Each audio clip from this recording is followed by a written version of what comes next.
સુરતના અમરોલી વિસ્તારમાં કોસાડ આવાસ ખાતે રક્ષાબંધન પૂર્વે બહેનની નજર સામે ભાઈને બે મિત્રો દ્વારા જ હત્યા કરવામાં આવી હતી।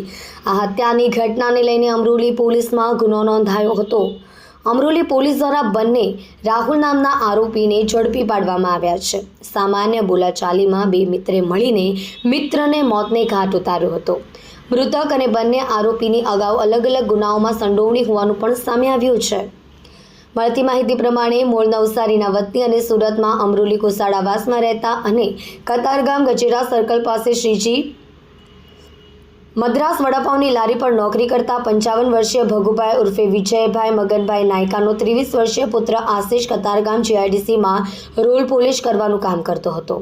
તારીખ 8 ઓગસ્ટ રાત્રે 11 વાગ્યાની આસપાસ આશિષ તેના ઘરની પાછળ કાંસાનગરમાં બે મિત્રો રાહુલ અજય દેવી પૂજક અને રાહુલ સીતારામ વર્મા બંને રહેવાસી કોસાડ આવાસ અમરોલી સુરત સાથે ઊભો હતો। તે સમયે સામાન્ય બોલાચાલીમાં આશિષે બંને મિત્રોને ગાળ આપતા તેમની વચ્ચે ઝઘડો થયો હતો।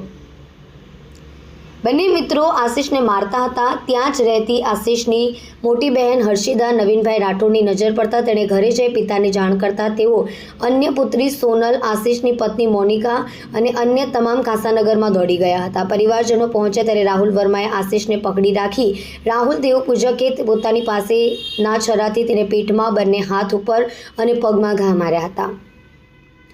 ભગુભાઈએ બૂમાબૂમ કરી આશિષને છોડાવતા બંને રાહુલ બાઇક ઉપરથી ત્યાં ભાગી ગયા હતા। આશિષને લોહી લુહાણ હાલતમાં 108 મેમેર હોસ્પિટલમાં દાખલ કરવામાં આવ્યા હતા, પણ ટૂંકી સારવાર બાદ તે મોતને ભેટ્યો હતો। આ બનાવની જાણ થતાં દોડી ગયેલી અમરોલી પોલીસે ભગુભાઈની ફરિયાદને આધારે બંને રાહુલ વિરુદ્ધ ગુનો નોંધાવ્યો હતો।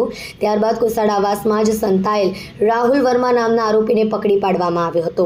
જ્યારે બાતમીને આધારે રાહુલ દેવી પૂજકને પણ પોલીસે ઝડપી પાડવામાં સફળતા મેળવી છે।